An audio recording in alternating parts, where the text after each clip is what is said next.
Hi, Alan. Great to meet you. Hi, and you, Richard. Let's get started. So, you have fired already? You are retired now? Yeah, And how long has it been since you fired? I officially retired on the 1st of October last year. Oh, wow, so it's been really Um, recent. yeah, but it's sort of the money side of it only just came through sort of in the last couple of weeks, so well, maybe a little bit more than that now. But Okay. yeah, there's sort of quite a story behind all that. Where Okay. would you like me to start, really? Go for it. Yeah, go for it. I'm a sort of former civil servant Okay. working for the government for, oh Christ, 37 years in Oh, wow. total. Yeah, I had. I was sort of toying with the idea of taking maybe a partial retirement or Mm, changing jobs and sort of taking my pension from that and doing sort of just something part time, something I actually wanted to do though. And yeah. I've always been a keen photographer, so I was sort of Nice. getting back into that, sort of relearning what I need to know, particularly with sort of everything going digital. I mean, I learnt on the old 35mm films, so Mm, it's quite a lot of technology changes. So I was going through that and trying to work out exactly what type of photographer I wanted to be, what sort of type of pictures I wanted to take, and sort of how I would go about commercialising it all. okay. I was also a keen footballer, and I just started playing football in a town near where I live. And first match I played, it was six-a-side, sort of nothing overly concerning, but I long had a heart condition. I had my first heart attack just over 20 years ago. Oh, wow. It was relatively mild, but ever since then we've known I've had a heart condition, and one of the reasons I was playing football is to try and get fitter than I was. Mm, mm. So, played the first match, walking back to the car. Apparently, I then went face down. Complete cardiac arrest, heart stopped. We were fortunate that the sports centre we were playing at had access to a defibrillator, and the referee of the match we were playing in actually knew CPR. He'd only just done a first aid course at work Wow. himself.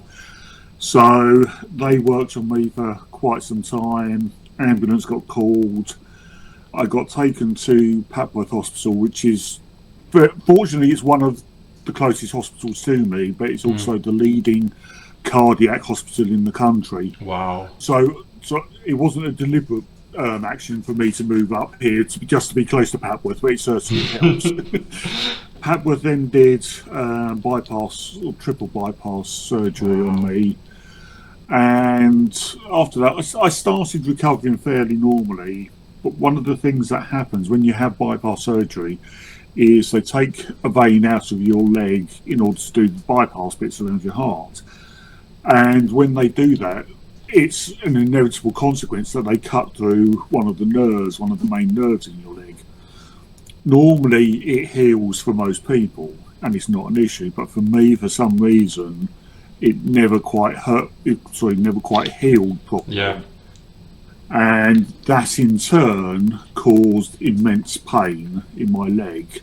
Mm, I wow. also started having a lot of mental problems. I wasn't communicating as clearly as I am now. I could still just about make myself make sense, Mm, but I was stumbling over words. I was forgetting sort of simple things, forgetting people that I knew, that kind of thing. So I was signed off work for quite a lot longer than was originally anticipated. yeah. And it got to the How long was stage where that? I was actually off work for about a year. Okay. Wow. Fortunately, being civil service, I kept full wages for about 6 months, and then about half wage for about 5 months after that. It's complicated how they work it out. I still don't fully understand it, but Mm, they've got a system. So I was still getting some money in at least, and my partner works as well. mm, So we were able to cover the bills, but it was a case of where's this going? And then eventually we got to a point where we realised that I may not actually be able to return to work. So it was then a case of just sort of save as much as I possibly could, which wasn't necessarily that easy, particularly when we went down to half wage. Yeah. But I managed to sort of, I opened up various savings accounts and things like that, and I managed to get probably about 10 grand by the time we got to the point of discussing actual retirement with work. Yeah. Fortunately, my direct boss, who I was actually working with and liaising with on all of this, he was sort of very supportive. He was absolutely brilliant for me, and we've been friends for coming up to 20 odd years now. Nice. So we get on really well in that respect, and he helped me through the process as much as possible. And it got to a stage where it was agreed at work that I could retire. So on the 30th of September, I sort of sat down with my boss, had a proper conversation with him, and said, "Yeah, let's retire. Let's do it basically now," because at that point I wasn't getting any money in from work. Yeah. So 30th of September, we had the conversation and we decided that I would retire effective on the 1st of October, so because of the way it's come about, it's completely the wrong way of doing it. Yeah. Normally, you give the pension company 4 months notice, or for the civil service anyway, you give them 4 months notice. That gives them time then to process all the paperwork, and when you leave, and actually retire, then you start getting your pension in, so there's no gap. Yeah, okay. Unfortunately, that didn't work with me. Yeah, so it sounds like you've had a bit of a gap now. Yeah, but partly because of sort of the way I led up to retirement anyway. Yeah. And partly due to the wonderful way the civil service works, it's taken a lot longer for me to actually get the pension that I needed. So part of it was my boss was told what to do on his end. The trouble is he wasn't necessarily told the right things to do. So there was a bit of miscommunication there. Yeah. But the paperwork came through from the pension side. I filled it all in, got it straight back. This was sort of about mid-October at this point. Yeah. I sent it all back. Heard nothing. Then, something in December, I got an email from the pension saying, "We haven't got this form back from you," which was actually a declaration that I won't be returning to work, or whether or not I will return to work with the civil service within the next six months. And I thought, I've retired due to ill health because I can't go back to work. Yeah.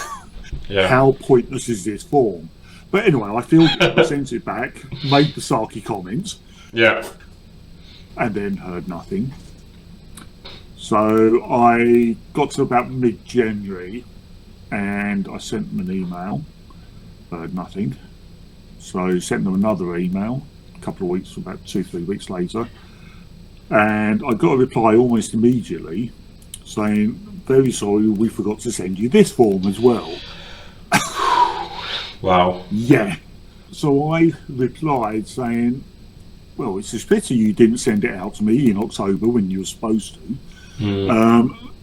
Bearing in mind this, I mean, actually no, it wasn't January, was it? It was March, sorry, by the time I actually finally heard back from them. Wow, so as recent as a month ago. So we're at 6 months at this point into the process when it should have only taken 4. Yeah. It's taken me to actually contact them to get to this point. But anyway, that was actually the payment nomination form, so which bank account go into. Yeah. And so I sent that back, and I actually said on the email I sent it back with that the level of incompetence that's being shown here in this process is absolutely disgraceful. If I don't have my money within 7 days, I'm going to kick up a real fuss and start contacting things like Cabinet Office, my MP, and really escalate this. Some pressure The on them. the lady who sent me that email seemed to realise severity of it and sort of the situation, and immediately sort of started the process. And I did actually get the lump sum and the backdated pension Hold on. within that week. And sort of this last week, I've actually got my first monthly payment. Okay. Yeah. Nice. So it's finally resolved itself, but the stress levels at times have sort of that. I can imagine. I can absolutely imagine. I'm not getting any money, and we're relying on my partner's wages and what little we've been able to save. Yeah. Sort of going along. Yeah. And so it did get very, very difficult for us. Fortunately, my partner's wage, we were able to cover the essential bills with us. Particularly helped with sort of January and February, February, March. You don't get any council tax on the direct debit, so that certainly helps as well. But now it seems to be resolved, and so I can now look forward to working out what I'm going to do with my life for the rest of my life. the second harder question sometimes. Yeah. Well, that's just it, because what I was thinking of doing, what I was planning to do, and I've still got the leg problem. I can't be the type of photographer that I wanted to be, because I was thinking sort of pet photography, wildlife, sort of that kind of thing. Okay. But I'm almost immobile. I actually sort of currently use one of these, or my mum has actually given me one of her mobility scooters, which is a nice little fold up one, so I can sort of shove that in the boot of the car quite easily. So I'm reasonably mobile, but I certainly can't get around to do what I wanted to do. Yeah. I can't easily get down on the floor or get back up again. Is probably the harder part. Stairs are difficult for me. Just sort of generally getting around the house can be quite painful. So, like I say, I wanted to be playing football. I wanted to be going out on walks. So I wanted to be out taking photographs, and I can't do any of that now. Yeah. So I'm looking at ways that I can remobilise myself a lot better, a lot more than I'm able to. I'm looking at what I can do rather than what I can't do, and just trying to work out sort of some new hobbies or sort of lifestyle things to go around it. There was recently a show on at the NEC specifically for people with disabilities and different types of disabilities, and that was really, really informative. Very good show. It's on every year, and if your listeners, your viewers are interested, it's called NAIDEX, NAIDEX. Just go on their website, on the NEC website, and look for that. If you need any kind of help with different types of disabilities, that is a very good show for you. Okay. Wow. Definitely an interesting experience. Yeah. So a little bit different to sort of what most people, I would imagine. How long have you been on the fire journey or going through this process? Is it just in this recent period where you've been forced into it, or building up in advance of that where you're looking at this? I think it's fair to say I'd stopped enjoying the work about 37 years ago, really. Oh wow! Okay. I never truly enjoyed the work. You have to bear in mind I was raised under a Maggie Thatcher government, whereby we were sold the story that work hard, earn lots of money, and that makes you a success in life. I now realise that was complete and utter. Yeah, absolute nonsense. Yeah, but it's only come to this point where I've really realised that. But it's a case of, well, I work for the government, I can make a success myself, got promoted 3-4 times, I think. So I worked hard, I sort of got better jobs as I went along, but as I say, I never truly enjoyed the type of work. And it's only now that I've been able to take a step back that I realise just how stressful at times the work was itself, just how difficult it was, how little enjoyment I was getting out of it, because I for the most part, I enjoyed working with the people that were around me. I enjoyed that side of it, but the work itself was just simply depressing. And it's taken me all that time to actually realise that and to actually stop doing that to realise it. But yeah, but I'd been thinking about what I could do properly for about the last 3-4 years. Well done. Okay. And I looked at it. Took me a while to think about it. I toyed with the idea of becoming a lorry driver during the COVID lockdowns, but I decided that wasn't going to work for me, largely because of sort of my health situation. It's not just my heart that doesn't work. Plenty of parts of my body that don't work properly. So yeah, I decided that wasn't going to work, which is why I then sort of started looking at the photography side of things. I also started a little sideline dealing with Lego, or at least I started buying lots of Lego. I haven't sold anything yet, just to annoy my missus. Sure.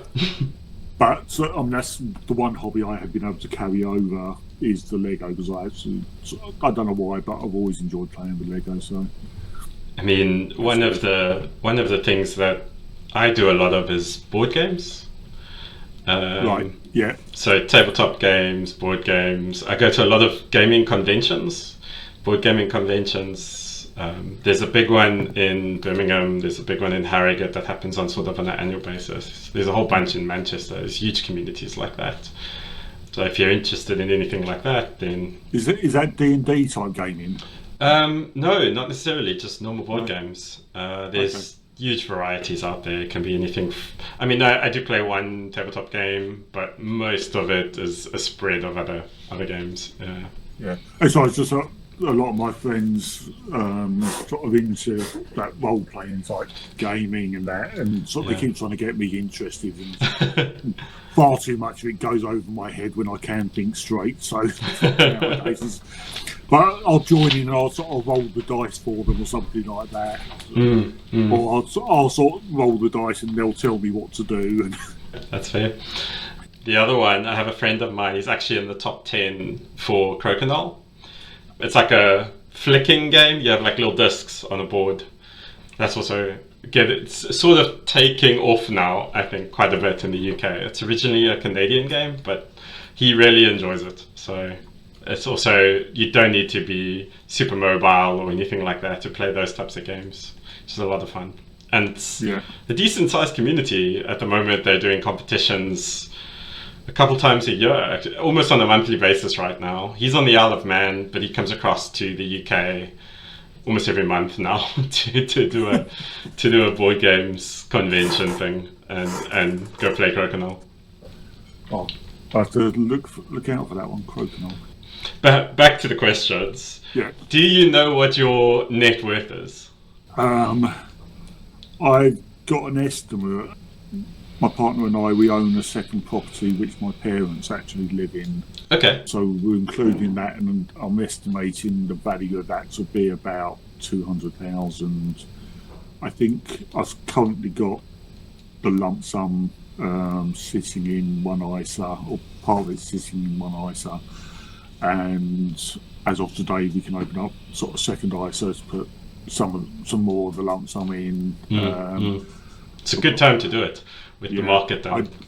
We've got some premium bonds as well, and the idea with that is that that's going to pay off the mortgage come next May, because we're actually due. We're quite fortunate. We had a long-term low interest rate just before the markets started going crazy again, and sort of mortgage rates sort of jumping up by about 4 or 5%. So we're quite fortunate in that respect as well, that we were able to put the money aside, and that we're hoping should just about cover the mortgage at least. And then so with that, the property and with other savings, I would say about 350,000 in that region. And the other question I wanted to ask is, do you want to say which brokers you use? So if you've got an ISA, like who are you actually using for that? Give us a second and I'll tell you, because I've got the screen open here. And is that invested in anything? It's Shawbrook is just a cash ISA. Cash ISA. Sure book. Okay. Yeah, I mean, we thought about it, but we need the certainty that you get with something like a cash ISA. Yeah. There's too much riding on it with having to pay off the mortgage to sort of gamble with it. One thing I was going to do is once we've invested as much as we can or saved as much as we can, if we had a sort of spare 1,000 or two, then I might have a look at sort of doing some other kind of investment that's a little bit more of a gamble. But I'm thinking at the moment with Donald Trump making a mess of everything else around the world, so maybe I'll just stick that into another savings account instead. See how it goes. Yeah. Yeah. I guess the other question I wanted to ask was, how much cash do you actually keep on hand for emergencies or? That one I can't answer. I've got sort of a couple of piggy banks. Okay. So I used to do a bar job, trying to earn a bit more money to pay for all the photography equipment I was going to need. Yeah. So sort of tips and things like that, I was sort of putting into a piggy bank. So I've got some money there. I probably don't have a lot of emergency cash, but I know my partner sort of sometimes keeps money. I'll have I think I've got about 30 quid in my wallet at the moment, and that's about it. Fair enough. Do you avoid any specific investments like crypto, single stocks, anything along those lines? I've avoided crypto mainly because I don't understand it, and I know that there was a lot of risk surrounding it. I don't do. I can't remember what the official term for it is, but things like gold or silver or sort of commodities. Commodities, thank you. I avoid all that. Again, simply because I've never thought I've had enough spare cash to make a worthwhile investment on that kind of thing. And again, there's the risk element of it all as well. My partner is a lot more risk averse than I am, but I've always played it safe when it comes to savings and that kind of thing. Good. So I toyed around the idea of sort of maybe doing a little bit on the shares market. So I understand that at least. So that's one bit of the economics lessons I had at school that I still remember about. But say sort of the opportunities, either the opportunities never arisen or the market's never been in a good position when I've had the opportunity. So the two haven't quite met up. So instead, I prefer to give all my money to Camelot and lose it on the lottery at the moment. Yeah, well, I never seem to get the right numbers on it. So the other question was, how do you manage your budgets on like a month-to-month basis, or sort of in spending, expenditure, that kind of thing? I think it's fair to say I don't. My partner does. I mean, with sort of the way my wages have gone and sort of having no money for we've had to sort of sit down at various points and look at how we're spending the money, where we're spending it, and where we're actually getting the money from. We've got a joint account for sort of the majority of our outgoings, sort of all the bills and that. We use. I've got an account that's in my name, but we both use it for shopping purely because we get cash back as well as a vaguely decent interest rate on it for the current account. Which account is that? That's a Chase account. They've actually changed the way they do the cashback element now. So the majority of what we buy on there is sort of shopping and diesel for our cars. So that sort of stuff, we're still going to get the cash back. We're just not going to get it necessarily on things like Amazon and sort of going down the high street, that kind of thing. So that's something else I'm going to have a look at, is whether or not there's any better deals available on that kind of thing. But that sort of thing then provides us with a little bit of pocket money, and then we've each got our own sort of whatever's left over. We've each got our own. My partner's doing 2 part-time jobs, and she also runs a couple of little side businesses herself, doing cakes and afternoon teas and things like that. Nice. So if anyone around Cambridgeshire is interested, I mean, I got my British citizenship last year. I'm a South African originally. I've been in the UK for 6 years. okay. And so 6 years into that process, you can apply for citizenship. I did that, and I went for afternoon tea. It was my my go-to my go-to celebration. I was trying to place the accent. I wasn't sure if it was German. Completely the wrong end of the world. Yeah, don't worry about it. The next question I wanted to ask was, do you know sort of what your savings rate was for whatever time period that you've been trying to do FIRE or trying to follow FIRE? It was just a case of sort of as much as we could was going into sort of accounts. We had a couple of regular savers accounts, and then with the Chase accounts, so it's just a case of you just put whatever's left at the end of each month into that. They do round up facilities as well on that account, so I was taking advantage of that.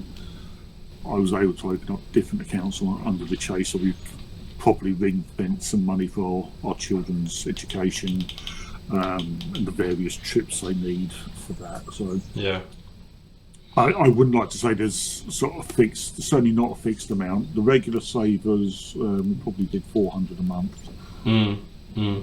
And then it was just a case of sort of whatever was left after that we could save, we saved. Just putting it away, stashing away. Yeah, I mean, we stopped going out as sort of anywhere near as much. I think we've had 2 meals out in the last year, Wow. year and a half.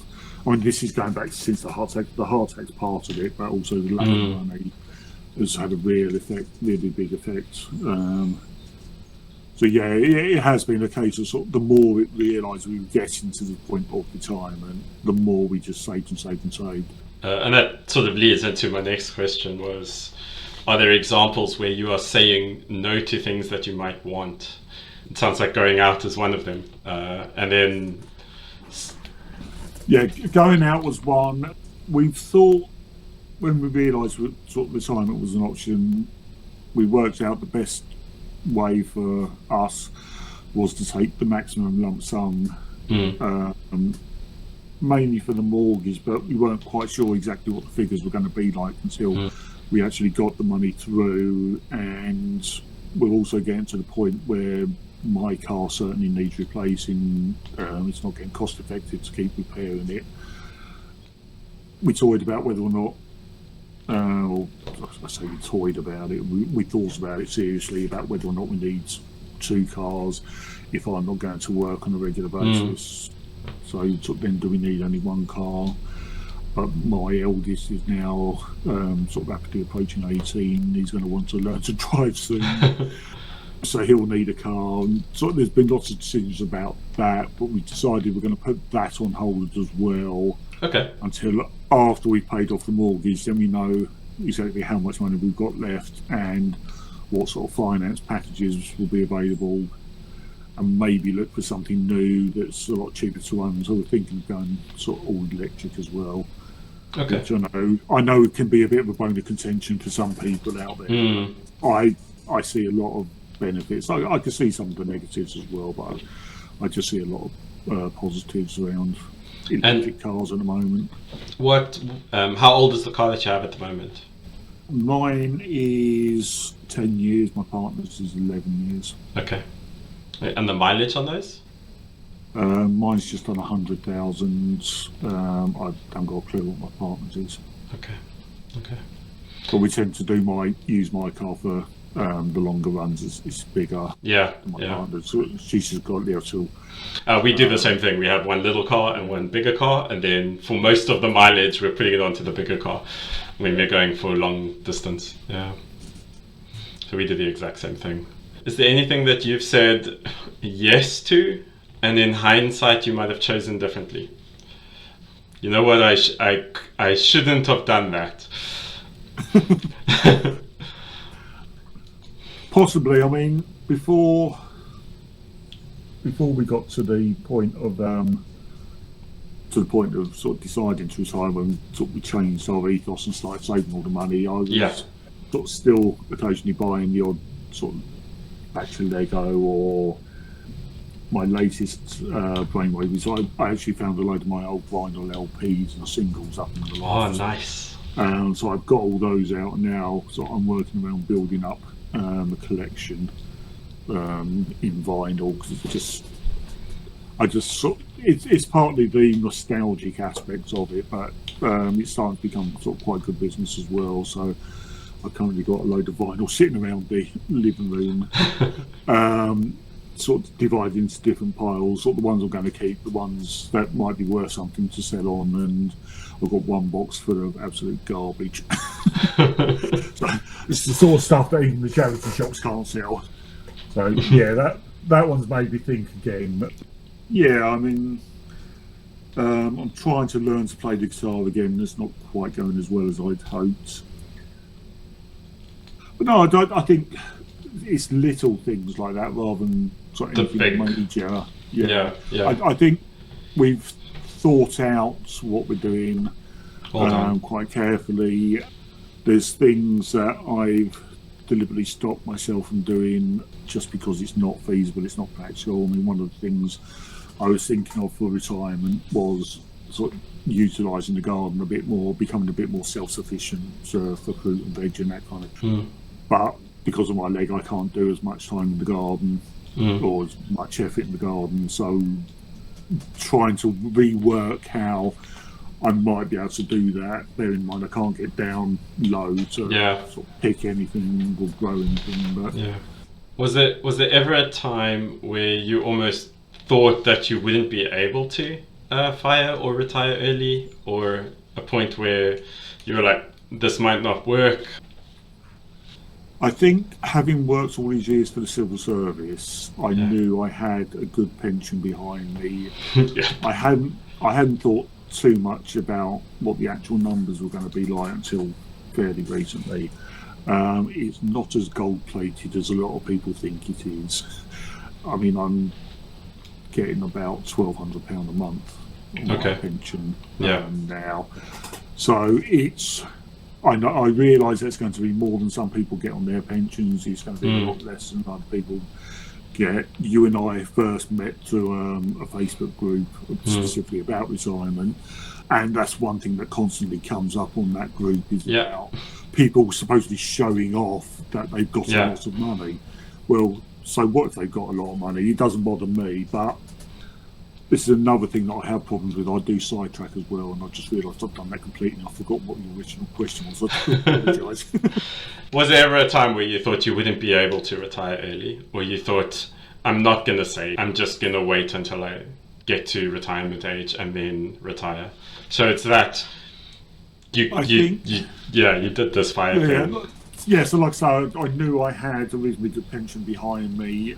I didn't worry too much about what the situation was going to be until I had the heart attack, and then sort of realising it was going to be an early retirement. I wasn't going to be able to sort of keep paying into it if I did leave civil service, or I wouldn't really be able to get a new pension to stick to one side, that kind of thing. That it made us think about how retirement is going to work for us. It's made us think again about what my partner was doing. One of the jobs she's now got, she's taken on. It's actually a friend of ours has started up his own business, and he's employing my partner. Oh, nice. Sort of working in the shop for him, sort of while he's out on appointments, so she can keep the shop open for him. Okay. So that worked for us in that respect. It certainly helps financially that she's able to sort of take on this second job, and because two jobs are part-time, she's not quite working. She's working more than one job, but she's not working two full-time jobs at least. But it does take a lot out of her as well, because she can do stuff now that I can't do. I'm still not in a position to do anything meaningful because I can't concentrate for long periods. It's all tied in the mental problem I had. after the heart attack. I can't concentrate, I can't focus, I still make the odd silly mistake. You've heard me sort of today stumbling over my words still. Not really. I know I'm doing it, but I've almost become oblivious to it myself. Okay. I guess we've touched on this a little bit already, but do you have a plan for what you're going to be doing in retirement? I've got ideas at the moment, but Yeah. it's still just ideas. So I'm playing with the records at the moment. I've not done much Lego recently, but now that I'm starting to get an income, we've worked out that I can have a little bit of sort of pocket money almost each month. Afterwards, we've put the money aside and paid off all the bills and everything that we need to do. So I can have something for me at least, and to give me something other than just watching telly all the time. And that still allows us to put aside plenty of money for a new car. One of the things I looked at the NADEX show was about sort of different types of mobility scooters and wheelchairs and that kind of thing. So I've seen a couple of different types there that I'd like to work towards saving to buy one of those. But unfortunately, they're not cheap. No, they're definitely not. Yeah, I mean, one I looked at, which I really liked, it was like an electric trike. So sort of three-wheel motorbike, but with electric. I mean, it's a road legal wheelchair, effectively. Wow. But it'll then go off-road as well around some of the paths and fields around here. We've got quite a bit of common land around here, so I can sort of take advantage of that at least, if I can actually get out on it. My mobility scooter at the moment doesn't even like going on the smooth surfaces, let alone anything rough. So there's that one, and there's a couple that are sort of based on segways. Okay. Wow. Basically, one wheel on each side. One is literally a seated Segway, and so the lady who was demonstrating it to us just sort of nodded her head a little bit like that, and the thing moved. The other one's purely on the joystick, but even that was sort of wonderful off-road. They simulated a bit of off-road. Okay. There they had some rocks and some wooden planks and things like that, and some slopes, and just going around those sort of quite easily. So nice. I'd like to work towards those, but the first one, the trike, is about £8,000, and the two Segway-based ones are £20,000 each. Wow. So yeah, that's going to be a lot of saving for those. That does sound like a lot of money. Really expensive for that. Yeah, but in terms of plans, I would say no. It is just getting more ideas at the moment. I'm trying to work out still exactly what I'm going to do and how I'm going to do it. I'm looking at, I can't go back to playing football, but I'm looking at possibly what sort of sports or physical activities I can do. I did the local council through the sports centre run what they call a Right Start programme for general health, and it's at different levels depending on how active you are already, but because of my leg I'm very restricted on what I can do, and with meaning no disrespect at all to the other people in the group that I was in, I brought the average age down by about 30 years. Oh wow. Wow.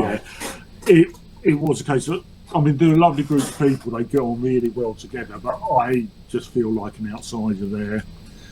I mean, that's part of it. I also don't feel like I'm really getting anything out of the exercise that I can do because of the restrictions I'm under, because of the leg. So that in that respect is very difficult for me personally to do that. So I'm trying to look at the different sorts of activities that I might be able to do, and I need to clear that through my doctor as well, because I have to be conscious of other health issues I've got. So it's awkward, it's difficult, and I also have to consider the financial restrictions we're under. Although I'm now getting my pension, it's considerably less than the wage I was earning before. Yeah. Disposable income is dropped considerably, so I can't be as frivolous, shall we say, as I used to be. Yeah, that is fair. The other thing I wanted to touch on was just, I guess, outside of the usual suspects of starting sooner to save or like saving more, was there anything that you would have done differently from a financial perspective if you could go back and redo? I don't know. There's a simple answer to that. I mean, I might have saved a bit better over the years, but I think back, it part of it stems from sort of my early years of when I first worked. I didn't live at home with my parents. I was renting when I was 17, 18 years old and working. So I didn't necessarily have the opportunities early on. The first job I started with, I think my first wage, which was only for 3 days' work, but it was £30 for those 3 days. You have to allow for the fact that I've been working for a very long time. That wasn't. Yeah, that's fair. My annual wage was something like £3,300. Okay. That was it. Because of the way the civil service worked at that time, you got paid according to your age as well as the grade. Yeah. So only being 16, 17 years old at the time, I got paid a lot less than somebody that would be 18 or 21. So part of it stems from that.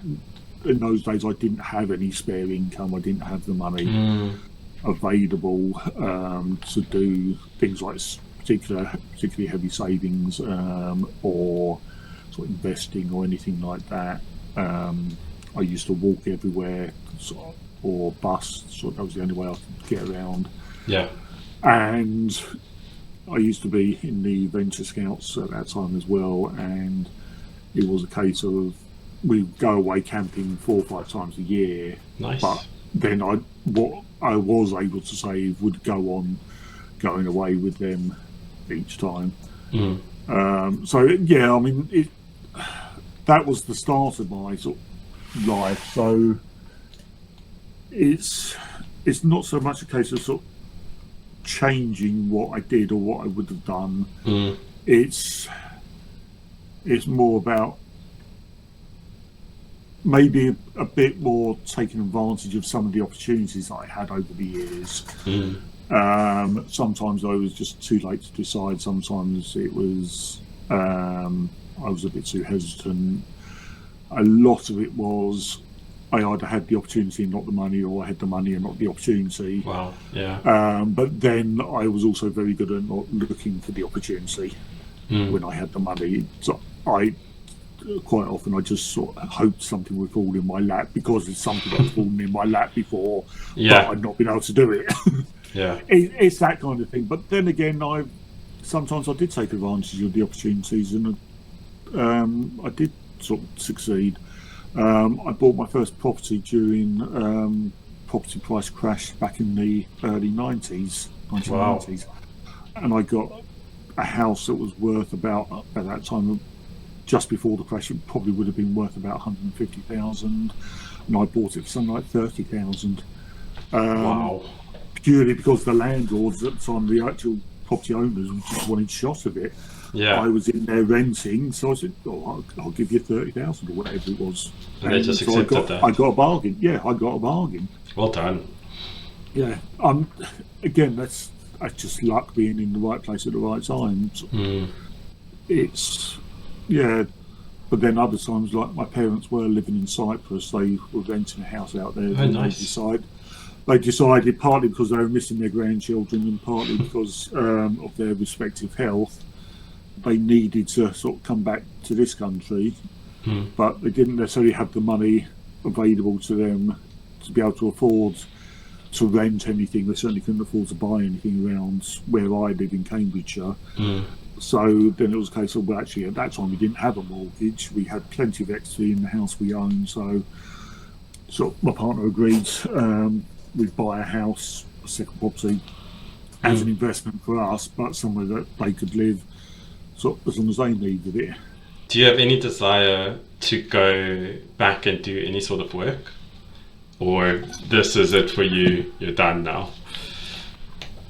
I won't say I have no desire. Okay. But I also won't say that I want to go back to work. Mm. It's a case of, as I say, if I can get myself back to a position where I can sort of do the Lego at the very least, go to sort of some of the conventions and shows. I mean, there's plenty of Lego shows around the country at various times throughout the year, and so if I can do some of those during the course of the year, or maybe get a bit more able, I suppose. I don't want to say motivated, but a bit more competent in things like advertising on Facebook and the various other sort of eBay and Gumtree and those kind of things. Actually try and get a business up and running there.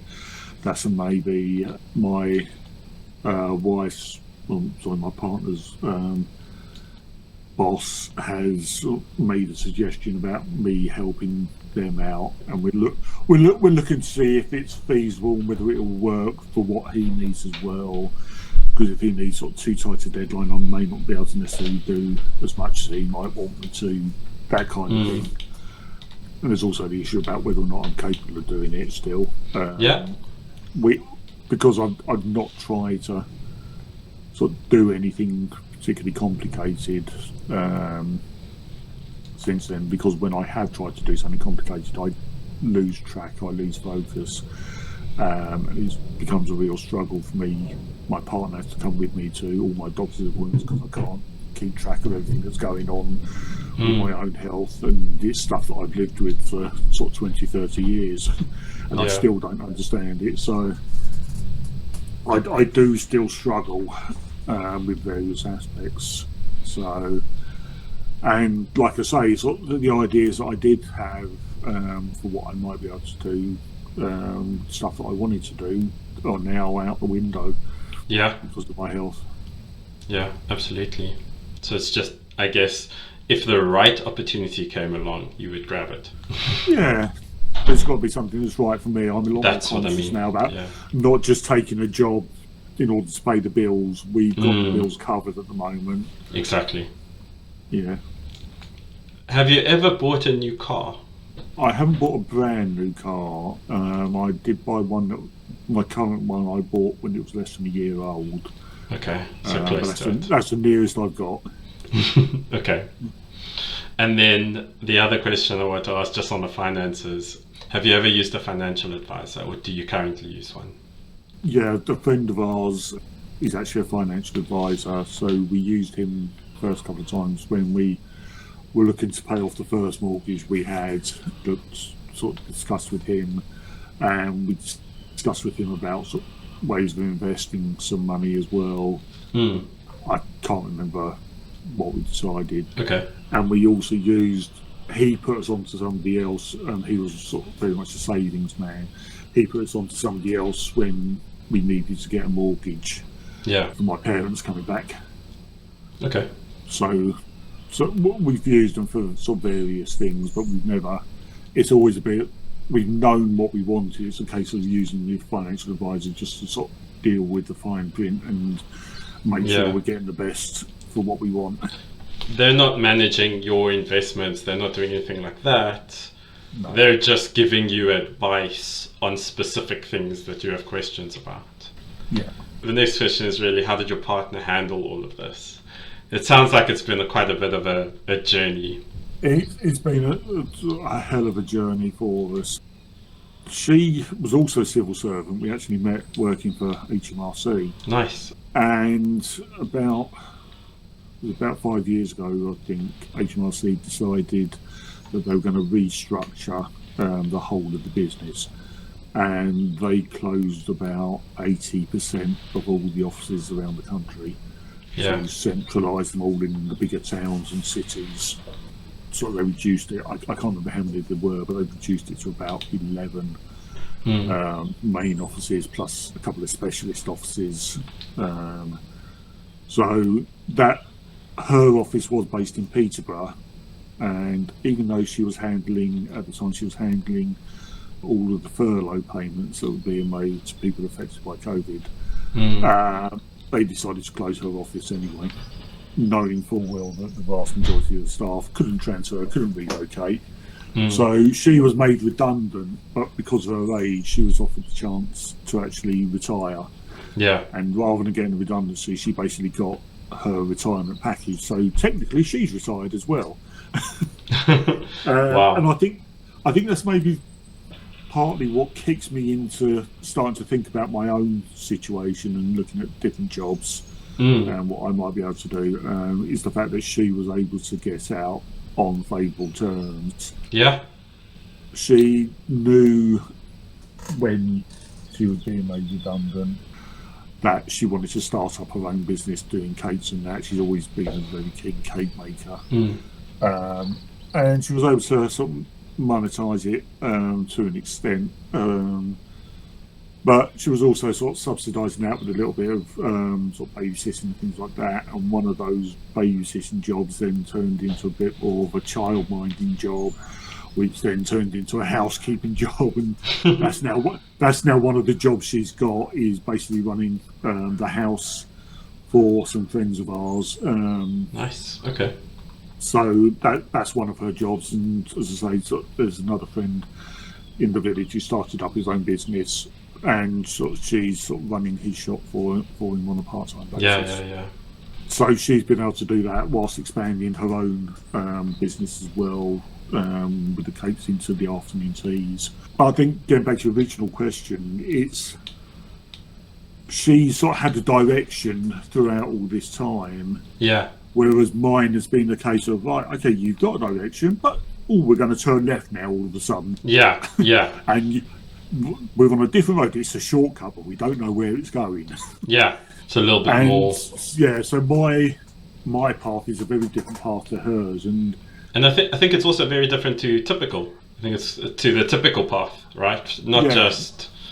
I think there's been some extreme circumstances which has driven. I think both of us have got a different story to tell. We've got to the same point in very different ways, but now partly because we're at two very different extremes. She's got sort of 3 or 4 different jobs, and I've got nothing. We're trying to find that new middle ground between us. Yeah. How we make our respective lives work together. How are you handling that conversation? I think trying to find time to have the conversation is the harder part at the moment. Okay. I mean, we understand each other's position to a certain extent. She understands very much that I'm still trying to find my path, my direction. Yeah. In retirement, and so I understand that she's got to do the work. She's got to go out and earn money. I also know that she's one of these people that needs to be busy as well. Yeah. Doesn't matter if it's working for someone else or doing her own stuff or just stuff around the house. She's very much a needs to be busy type of person, even if she won't necessarily admit it. Yeah. And it is just a case of just trying to find that middle ground. So what are we each going to do, and how are we going to do that on our own, but also together? Just going back a bit, how did you and your partner first start talking about money seriously? I suppose the first serious conversation we had was when we decided to move in together 20 years ago. Oh wow. So, because we both had our own flats at the time. So I lived in Edgware in North London, she lived in Leighton in East London. We were able to buy the house we're in now with a mortgage, but also with only selling one of the flats we had. Yeah. So we were able to keep hers on. And there was always the discussions even from then around what are we going to do with the money, how are we going to use that money, how are we going to save, because we were talking about starting a family at that point as well. So we knew we'd have to sort of be better at saving. She was a lot more financially astute than I was, we'll say. Okay. I was always the case of, here's some money, let's spend it. I'd put maybe a little bit aside, knowing I've got something coming up, but I would only save for what I know I need, rather than what I might want sort of in a couple of years' time, or an emergency fund or anything like that. She was always a case of, well, I could go out and have dinner out, but then I could cook it at home. let's cook at home. So she was very much, we're very much sort of opposites attract in that respect as well. I can relate. Me and my partner are very similar. Very similar. Yeah. But so it's always been a case of sort of how do we adjust, how do we find that middle ground, which way round do the conversations go. We've not necessarily got to get in our own way, but I tend to follow her lead more than she follows mine. Well done. Because I recognise the need to sort of put money aside and to save at least. I just don't always want to do it because I like having things. Yeah. Those long-term goals, they're less right in front of you, but at the same time, they're also really important. Yeah. But there's other things as well. Like my very first mortgage on the flat was an endowment mortgage. Okay. For those of us old enough to remember those, which were great to start with, but then somebody pointed out actually the endowment's been completely mismanaged, and you're not going to get as much money as you need. But then because I sold that flat and paid off the mortgage, I kept paying into the endowment, knowing that would then give me a lump sum at least. Yeah. Which we could enjoy later on in life. And when that actually matured, I went and bought a swimming pool. Oh, nice. Okay. Yeah. So that was a case of it's a big spend, but it's something I want, something I am going to use. Yeah. So we looked at it that way. Actually, that's one thing we did. I think going back to one of the early questions, when we realised we didn't necessarily have the money available that we did have, first thing we did was switch off the pool. Oh wow! Because although it's a nice thing to have, it costs £30 to £40 a month. Yeah. Just to keep it heated, it's not a cheap thing to run in that respect. And that was at the time sort of gas prices were going up, sort of invaded Ukraine, and sort of everything there was kicking off as well. So we were conscious of the cost of that, and sort of that combined with reduced money, we did sort of decide to stop that.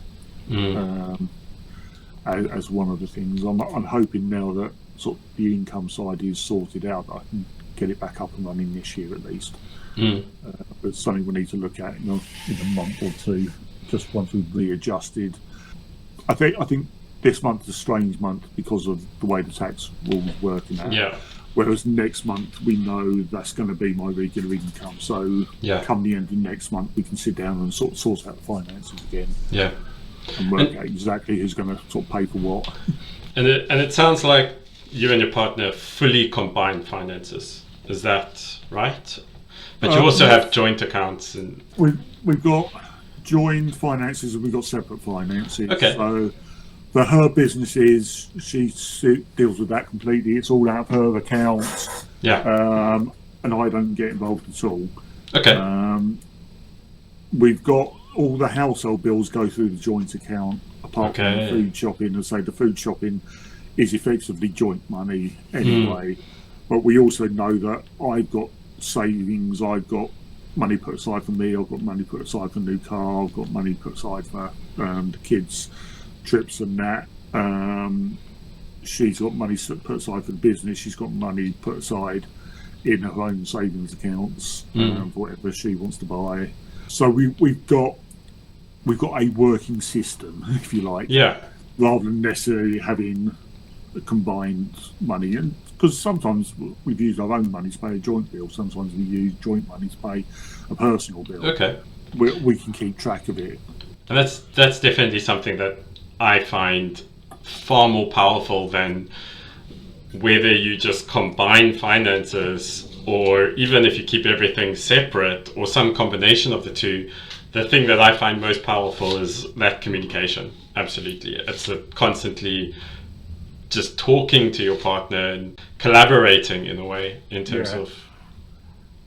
I think everyone's got to find their own way of doing it. I mean, our way works for us, and it's something that we've gradually developed over the last 20 odd years.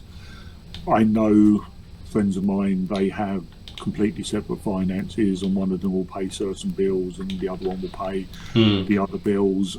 Some of them, all their money goes into one pot and they just spend it from there. So it is a case of sort of everyone works out a way, and it might partly depend on whether both parties are or were working, and sort of if sort of the main money earner was just one person, and the other one sort of looks after the house and the family, or just did a little part-time job, something like that.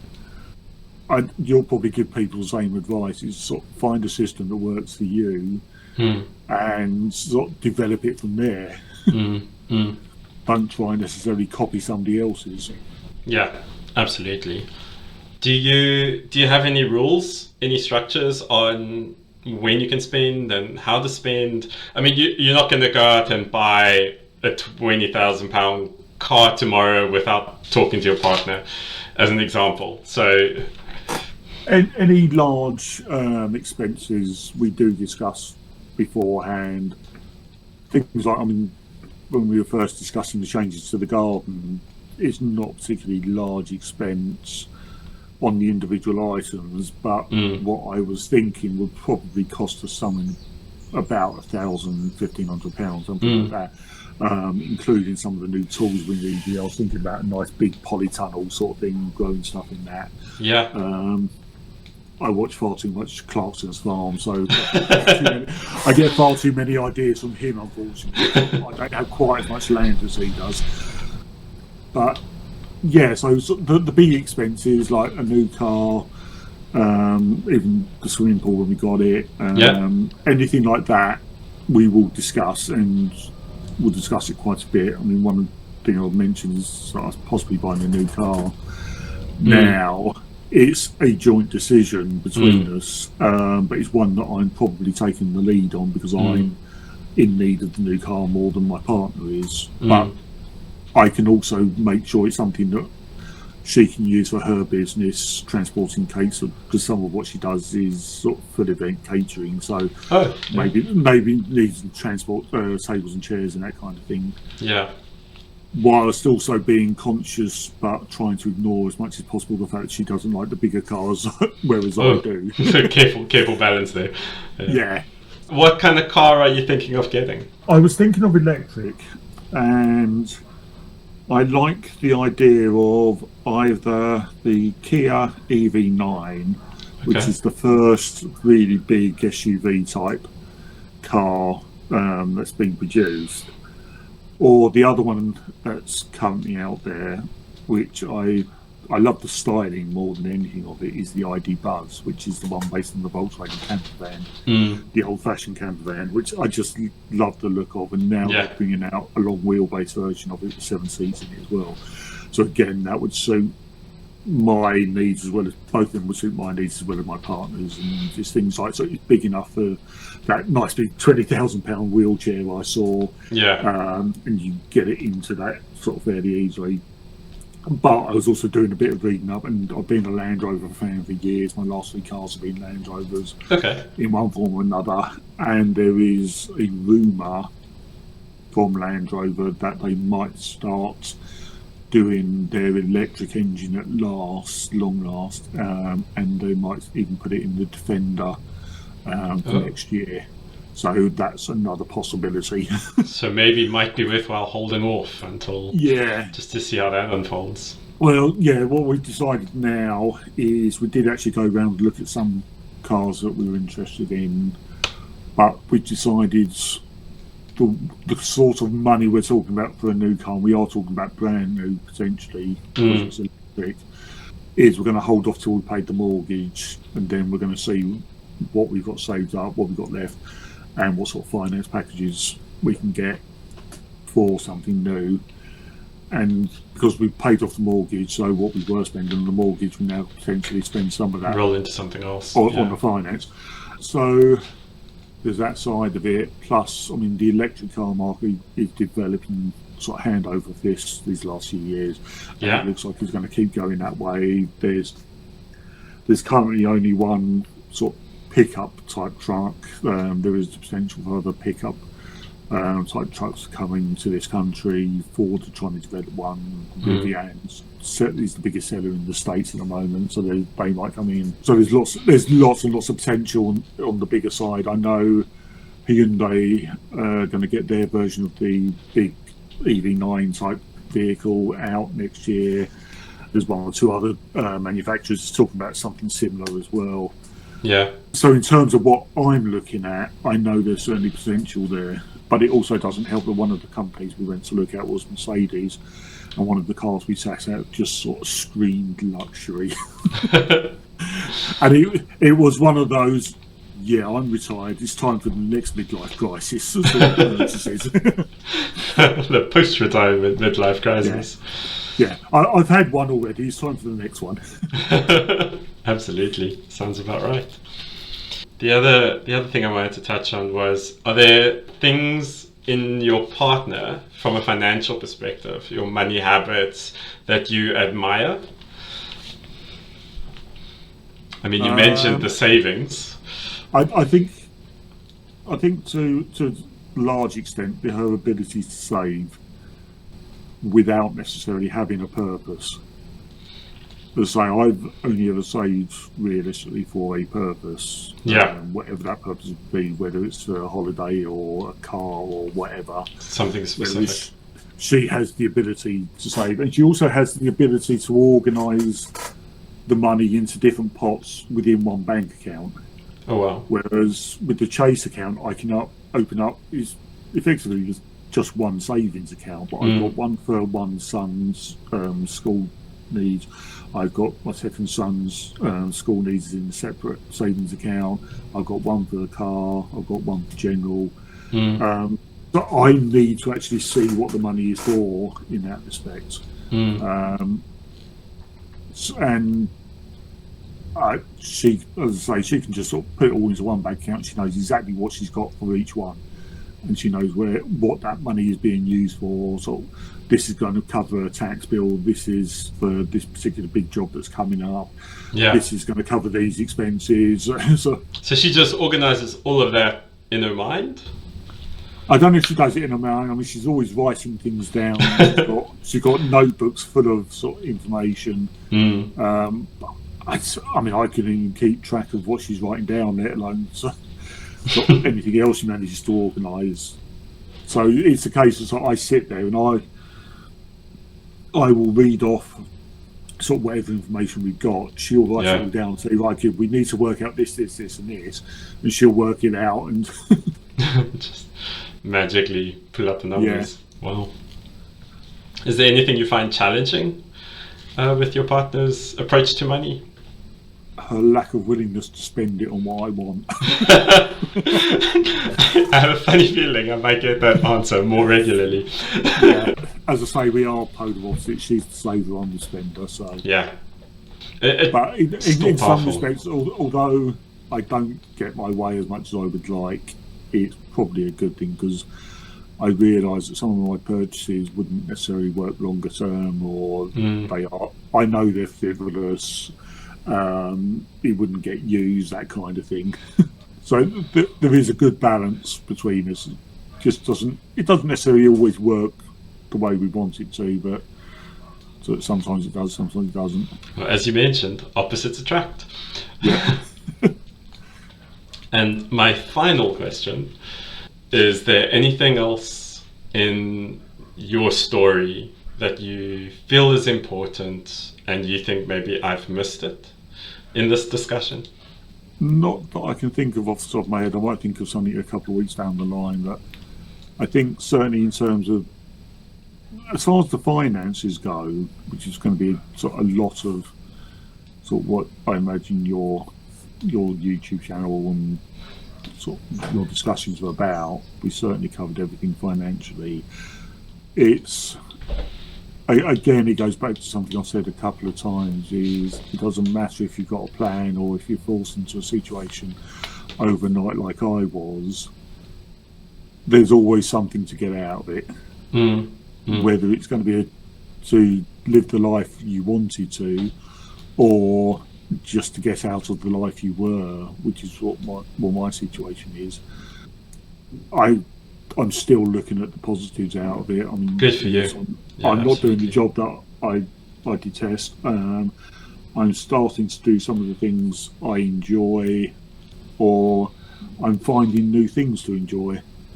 So it doesn't really matter.